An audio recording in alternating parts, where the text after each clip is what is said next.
من الشیطان الرجیم بسم اللہ الرحمن الرحیم وَيَا قَوْمِ لَا يَجْرِمَنَّكُمْ شِقَاقِي أَنْ يُصِيبَكُمْ مِثْلُ مَا أَصَابَ قَوْمَ نُوحٍ أَوْ قَوْمَ هُودٍ أَوْ قَوْمَ صَالِحٍ وَمَا قَوْمُ لُوطٍ مِّنكُمْ بِبَعِيدٍ صدق اللہ العظیم۔ شعیب علیہ السلام نے اپنے قوم سے کہا، اے میری قوم، لا یجرمنکم، تمہیں برانگیختہ نہ کرے، تمہیں نہ ابھارے، تمہیں تیار نہ کرے، شقاقی میری اختلاف، تم جو مجھ سے مخالفت رکھ رہے ہو۔ انسان بعض اوقات ضد میں، اختلاف میں وہ جائز کو بھی ناجائز قرار دیتا ہے، ضد میں آ کر تو وہ اس طرح کرتے، کہتے میری مخالفت تم کو ان کاموں پر نہ ابھارے جن کاموں کی وجہ سے تم پر ایسا عذاب آ جائے، ان یصیبکم مثل ما اصاب قوم ہود، جیسے عذاب قوم ہود اور قوم صالح، قوم نوح اور قوم ہود اور قوم صالح پر آیا تھا کہ انہیں صفحہ ہستی سے مٹا دیا۔ تم تو جس تمہارا جو طرز زندگی ہے نا، یہ انتہائی خطرناک ہے، لیکن میں تمہیں وارننگ دیتا ہوں۔ اور وما قوم لوط منکم ببعید، اور قوم لوط بھی تم سے کچھ دور نہیں ہے، اعتبار زمانی ہے یا مکانی ہے۔ زمانے کے اعتبار سے بھی قوم نوح اور قوم ہود، قوم صالح پہلے گزر گئے تھے، لیکن لوط علیہ السلام چونکہ یہ بعد میں، یہ ابراہیم علیہ السلام کے دور میں ہے، تو بولا وہ بھی تم سے دور نہیں، دیکھ لینا، عبرت حاصل کرو۔ یعنی یہ عبرت کے طرف یہ اس کا وہ دے رہا اشارہ کہ دیکھ لینا، پھر ہوشیار رہو، تیار رہو۔ تو ان آیتوں کا معنی ہے کہ حضرت شعیب علیہ السلام نے فرمایا، اے میری قوم، میرا بغض جو تمہارے سینوں میں ہے، اللہ والوں کا بغض اور مجھ سے عداوت اور میرے دین سے نفرت تم اس پر نہ ابھارے کہ تم اللہ تعالیٰ کے ساتھ کفر اور بت پرستی اور ناپ تول میں کمی کرنے اور توبہ اور استغفار کو ترک کرنے پر جمے رہو اور ڈٹے رہو، حتیٰ کہ تم پر بھی ایسا عذاب آ جائے جو تم کو جڑ سے اکھاڑ کر ملیا مٹ کر دے، جیسا کہ حضرت نوح علیہ السلام کی قوم پر طوفان سے غرق کرنے کا عذاب آیا، اور حضرت سیدنا ہود علیہ السلام کی قوم پر ایک سخت اور زبردست ہوا، ایک ہفتے تک لگاتار طوفانی ہوا، آندھی کا عذاب آیا، اور حضرت صالح علیہ السلام کی قوم پر ایک چنگاڑ اور زلزلے کا عذاب آیا، اور حضرت لوط علیہ السلام کی قوم پر کہ اوپر ان کی زمین جو ہے وہ نیچے اور نیچے والی اوپر، ایسے الٹی بستی الٹ ہو گئی۔ اور فرمایا، اور قوم لوط تم سے زیادہ دور نہیں، تو اس سے بعد مکانی مراد ہے، کیونکہ لوط علیہ السلام کی بستی مدین کے قریب تھی، اور یہ بھی ہو سکتا ہے کہ اس سے بعد زمانی مراد ہو، تو دونوں معنی ہو سکتے ہیں، اس میں کوئی وہ نہیں ہے، ٹھیک ہے۔ تو فرمایا ہوشیار رہو اور تم اپنے رب سے استغفار کرو، اس کی طرف توبہ کرو، یعنی اپنے کفر اور شرک سے توبہ کرو، ناپ تول میں کمی اور دیگر گناہوں پر نادم ہو کہ ان کو ترک کرو، اور آئندہ ان کو نہ کرنے کا عہد صمیم کرو۔ پھر اپنے سابقہ کفر اور معاصی کی اللہ تعالیٰ سے مغفرت طلب کرو، تو اللہ تعالیٰ تمہارے سابقہ کفر کو اور معاصی کو معاف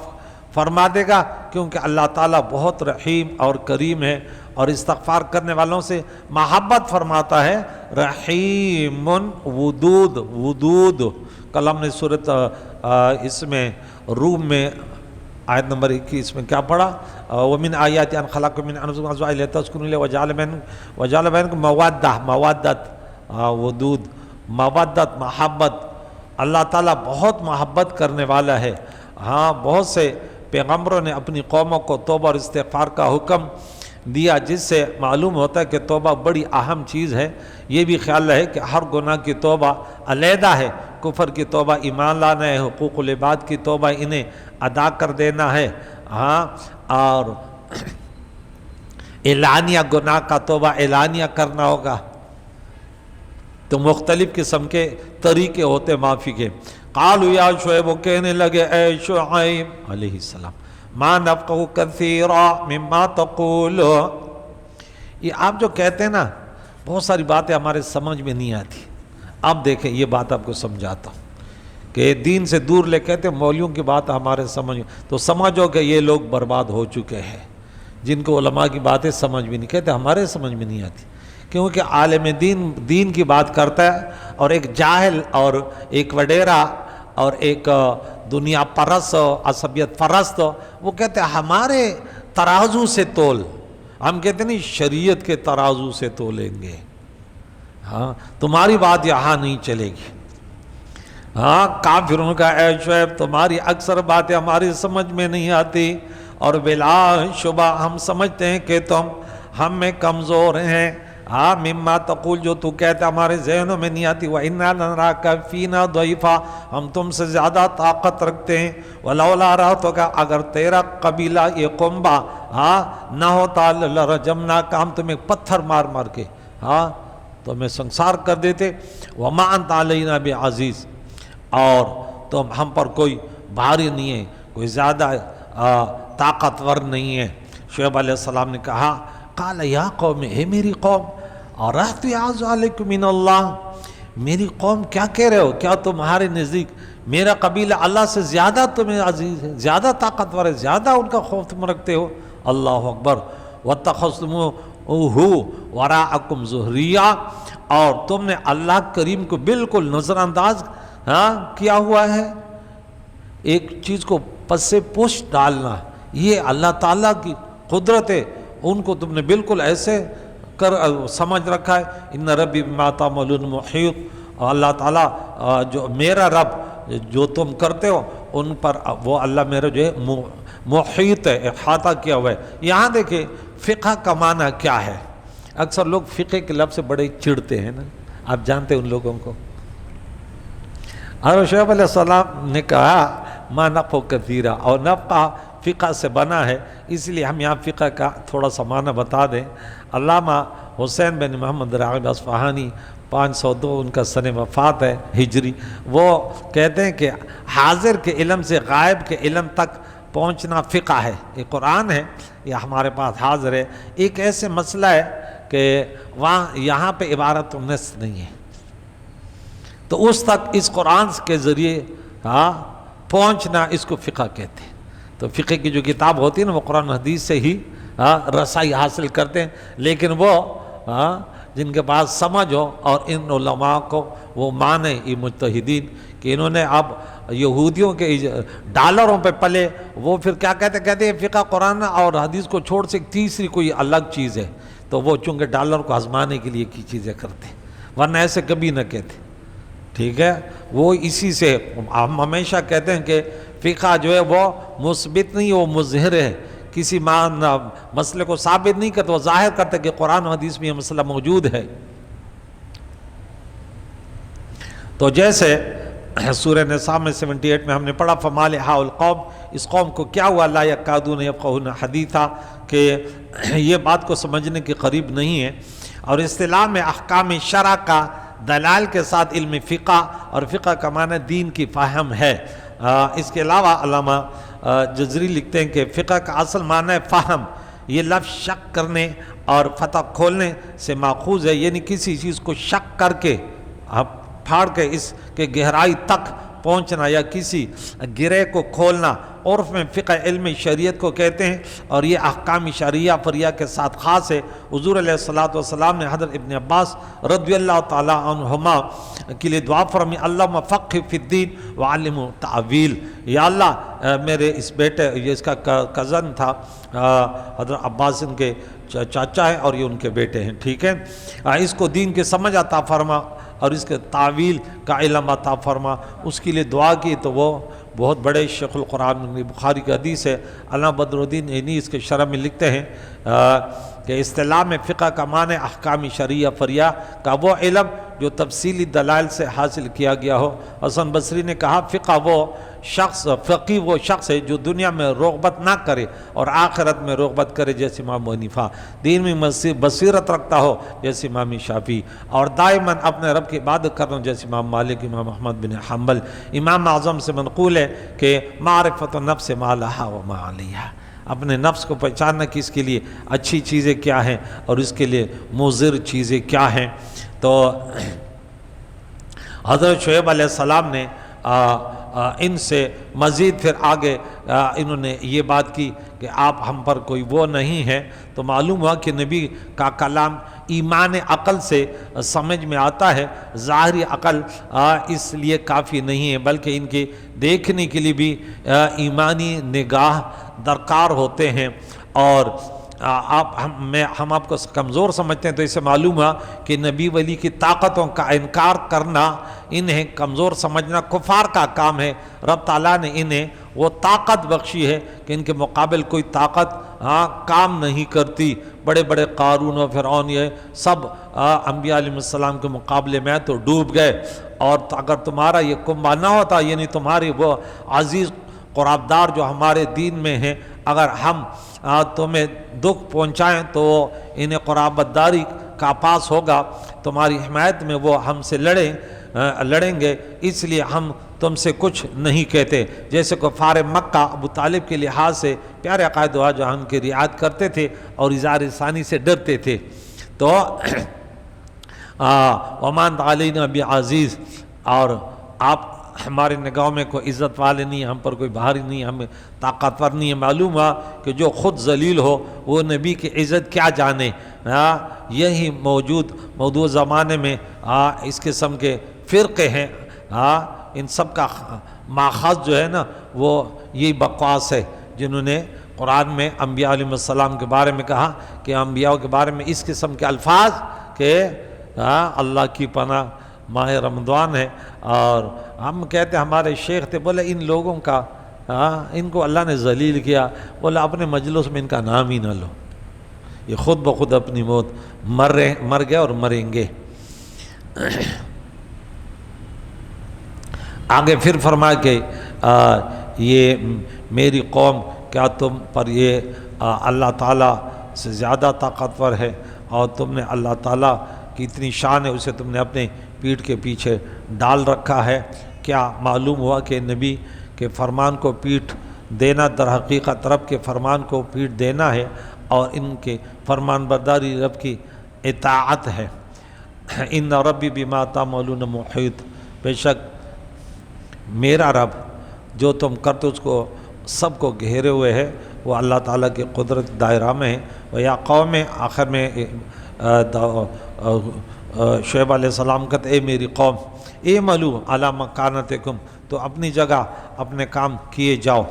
کیا مقصد؟ اس میں ان کفار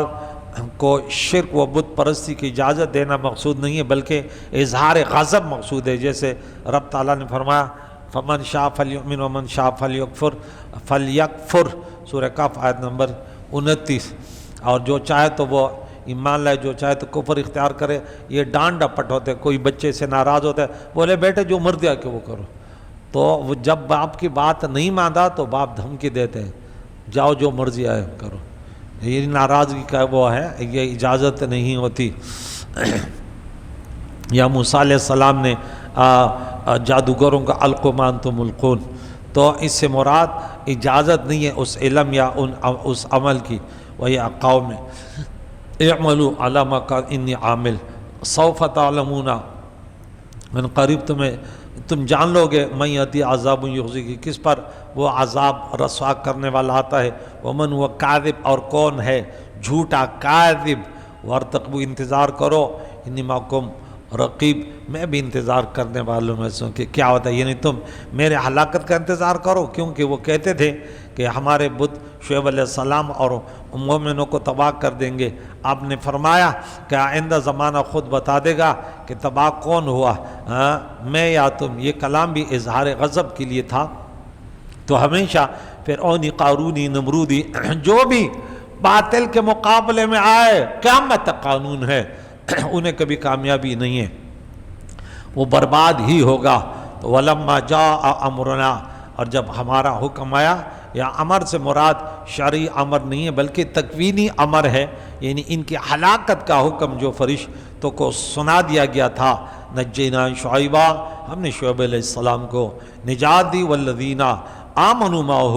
برحمت منا، اپنے رحمت سے ان لوگوں کو بھی جو ان کے ساتھ تھے،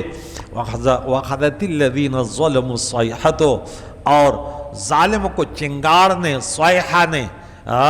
پکڑ لیا، آن لیا، اس طرح کہ حضرت جبریل نے ہیبت ناک آواز سے کہا موتو جمیعا، سب مر جاؤ۔ سورہ اعراف میں ہے کہ انہیں زلزلے نے پکڑ لیا۔ حق یہ کہ دونوں ہی عذاب جو ہیں وہ چنگاڑ سے، کیونکہ تیز آواز سے وہ جو ہے نا زمین ہلنا، تو اس لیے وہاں زلزلے کا لفظ آیا۔ وَأَصْبَحُوا فِي دَارِهِمْ جَاثِمِينَ، تو وہ اپنے گھروں میں ایسے صبح ان کی ہوئی کہ وہ گھٹنوں کے بل اوندھے پڑے ہوئے تھے، کأن لم یغنوا فیہا، گویا کہ وہاں وہ بسے ہی نہ تھے۔ الا بعدا لمدین کما بعدت ثمود، تو دوری ہو اللہ کی رحمت سے مدین والوں کے لیے، اس کافر قوم کے لیے جیسے قوم سمود کے لیے ہلاکت تھی۔ قوم سمود اور قوم عاد دونوں ایک ہی قسم کے عذاب میں مبتلا ہوئے، لیکن قوم صالح یعنی سمود کو نیچے سے، اچھا قوم سمود اور قوم عاد نہیں بلکہ قوم سمود اور قوم شعیب ایک قسم کے بعد، یہاں پہ جو یہ حاشیہ میں لکھا گیا غلط ہے کہ قوم سہود جو تھا وہ تیز ہوا سے برباد ہوئی تھی، اور یہ دونوں صیحہ سے، ٹھیک ہے نا، ایک ہی قسم کا عذاب میں مبتلا، لیکن قوم صالح یعنی سمود کو نیچے سے چیخ نے پکڑا اور شعیب علیہ السلام کے قوم کو اوپر سے۔ اولاً یہ لوگ سخت گرمی میں گرفتار ہوئے، پھر ایک بادل نمودار ہوا، جہاں ٹھنڈی ہوا تھی یہ سب وہاں جمع ہو گئے کہ اچانک وہاں چیخ آئی، جس سے زمین میں زلزلہ پیدا ہوا اور تمام علاقہ آگ سے بھڑک گیا، یہ سب ہلاک ہو گئے۔ کریم اللہ سے دعائے ان واقعات سے عبرت حاصل کرنے جو انبیاء علیہ السلام کے تعلیمات، ہمارے پیارے عقائد و جہان علیہ صلی اللہ علیہ وسلم کی پیاری سنتیں، پیاری شریعتیں، اس کو سیکھنے، پیارے قرآن کو پڑھ کر ان کے تعلیمات کو حاصل کر کے اس پر خود بھی عمل کریں، پھر دوسری دنیا تک پہنچانے کی کوشش کریں۔ کریم اللہ، آج ہماری 18ویں تراویح ہم نے اللہ تیرے قرآن سورہ احزاب کی آخری آج 22ویں پارے کی 43 آیت پڑھی، پھر سورہ سبا کی 54 آیتیں پڑھی، اور پھر اس کے بعد سورہ فاتر کے 45 آیتیں پڑھی۔ کریم اللہ قبول فرما، اس میں جب واقعات ہم نے پڑھے، کریم اللہ اس میں عملی جامہ پہنانے کی توفیق عطا فرما، اسی قرآن کے تعلیمات کے مطابق ہمیں عقیدہ بنانے کی توفیق عطا فرما کہ اللہ جو تو دیتا ہے وہ کوئی روک نہیں سکتا، جو تو روک لیتا ہے وہ کوئی دے نہیں سکتا، اور کوئی کسی کے خلاف کوئی بھی مکر و فریب کرے، وَلَا الْمَكْرُ إِلَّا بِأَهْلِهِ، وہ خود اس داؤ میں، اس مکر و فریب میں گرفتار ہوتا ہے۔ کریم اللہ ہمیں صراط مستقیم پر گامزن فرما، جس کی تو حفاظت کرتا ہے انہیں کوئی کچھ نہیں کر سکتا۔ وَإِن تَصْبِرُوا وَتَتَّقُوا لَا يَضُرُّكُمْ كَيْدُهُمْ شَيْئًا وَإِن تَصْبِرُوا وَتَتَّقُوا لَا يَضُرُّكُمْ كَيْدُهُمْ شَيْئًا إِن يَنصُرْكُمُ اللَّهُ فَلَا غَالِبَ لَكُمْ۔ یا اللہ اسی پیاری پیاری تعلیماتوں کو سیکھنے والے بنا دے، اسی کے مطابق ہمیں ذہن بنانے کی توفیق عطا فرما۔ وصلی اللہ تعالی علی خیر خلقہ محمد وعلی آلہ واصحابہ اجمعین برحمتک یا ارحم الراحمین۔